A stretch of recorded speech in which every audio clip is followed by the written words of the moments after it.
El próximo 25 de septiembre los ciudadanos deben estar viendo el fútbol a la Belén Esteban, cualquier cosa, menos desmontarnos el tinglado a comisiones, UGT y PPSOE, junto con nuestros amigos de la banca a los que le vamos a dar hasta la sangre de vuestros hijos. No os llevéis a engaño. Debéis comprender que cuando estéis hasta la polla de mí, tenéis que votar a Mariano. Y cuando os canséis de Mariano, tenéis que volver a votarme a mí.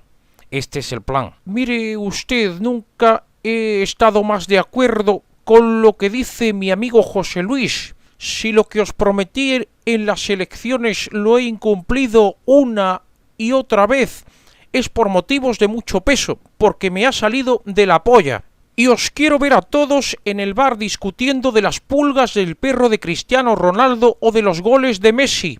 A ver qué mierda os habéis creído informándoos con el puto internet, que os lo voy a tener que prohibir o nos vais a quitar el chollo de las familias de los partidos políticos. Mire usted, a vuestros padres se la colamos doblada en la transición y así va a seguir siendo durante 50 años más por lo menos. ¿Y qué coño es eso de que el pueblo decida por soberanía popular? Esto pasa por permitir que la gente salga a la calle, hablen unos con otros y se pongan a pensar. Tenemos cogidas a las televisiones por los huevos y el plan PPSOE consiste en eso.